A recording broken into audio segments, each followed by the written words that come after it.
சவால்களுக்கு பயந்து உன் வாழ்க்கையை விட்டு விடாதே.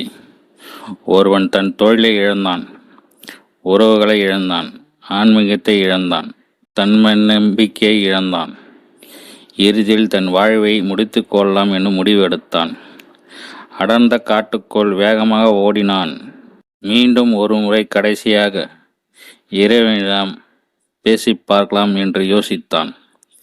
இறைவனிடம் கேட்டான், இறைவா, நான் இன்னும் உயிருடன் இருக்க ஒரு காரணத்தை மட்டும் உன்னால் கூற முடியுமா?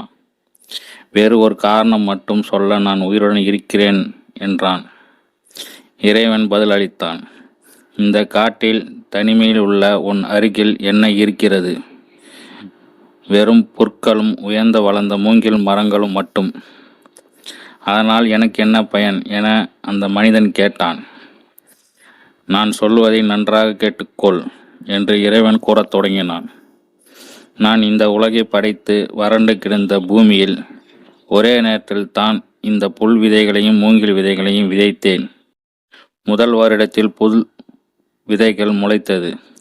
பூமியெல்லாம் பரவி வறண்டு கிடந்த இந்த பூமியை பச்சை பசவென மாறிவிட்டன.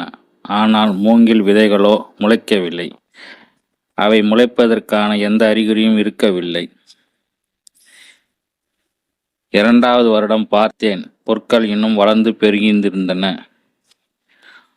ஆனால் மூங்கில் விதைகள் அப்படியே இருந்தன. மூன்றாவது வருடம் பார்த்தபோது நிலைமை இதுதான்.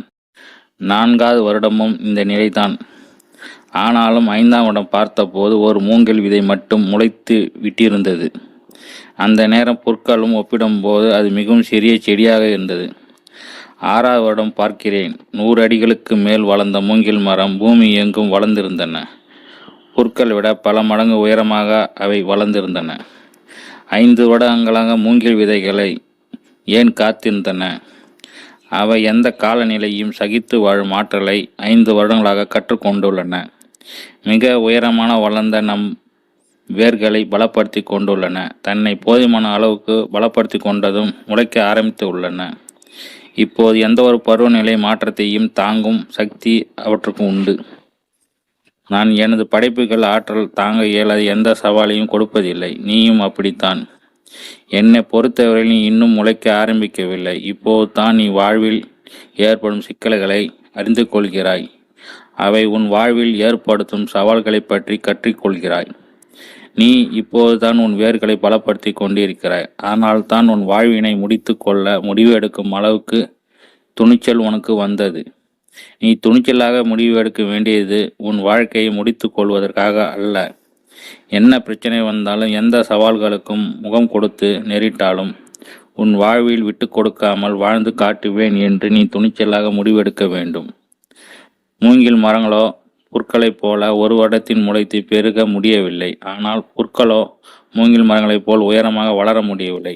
உன் வாழ்க்கையை மற்றவர்களுக்கு ஒப்பிடுவதை நிறுத்தி உனது வாழ்க்கை பயணம் வேறு, அவர்களின் வாழ்க்கை பயணம் வேறு. உன் வாழ்க்கை எனும் சவாலில் நீ வெற்றி அடைவதோ அல்லது தோற்று போவதோ என்பதை நீ தான் முடிவு செய்ய வேண்டும் என இறைவன் கூறி முடித்தான்.